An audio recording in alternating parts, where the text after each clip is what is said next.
Alright everyone, it's time for Vermont Issues, episode 94. Vermont Supreme Court is saying, yeah, some private emails of state workers can be considered public records if they pertain to something that would normally be classed under that same header, you know, if they were work-related on their actual work email.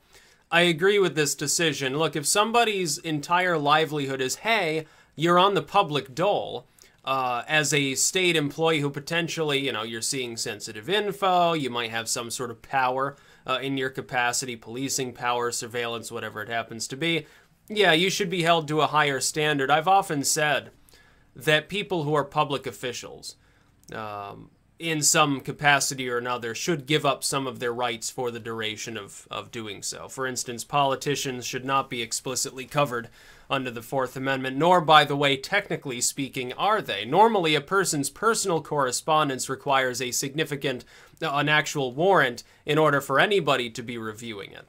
If it's released at all, it is protected information.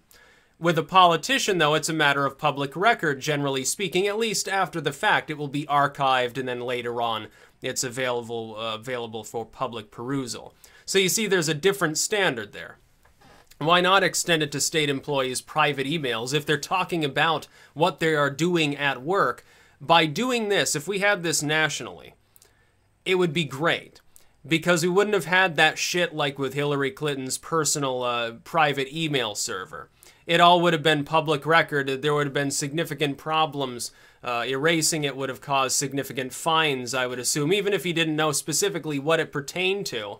No sane court would ever say, oh, well, I'm sure that it was all literally just yoga classes and Chelsea's wedding. Of course not. A lot of it pertained to the job. We know that it did. Some that were recovered pertained to it. So we know Clinton lied over and over. But there should be some standard like this in place. It should go beyond Vermont. I'm surprised, honestly, there wasn't a policy already for this here. I'm somewhat surprised that in a place as legalistic and Brazil-like, you know, the 80s dystopian movie, not the country maybe. I'm very surprised this wasn't already in effect.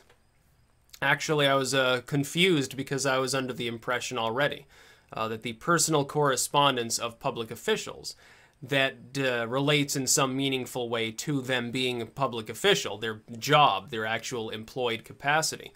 I was under the impression that it already was public record. Apparently, up until now, it hasn't been.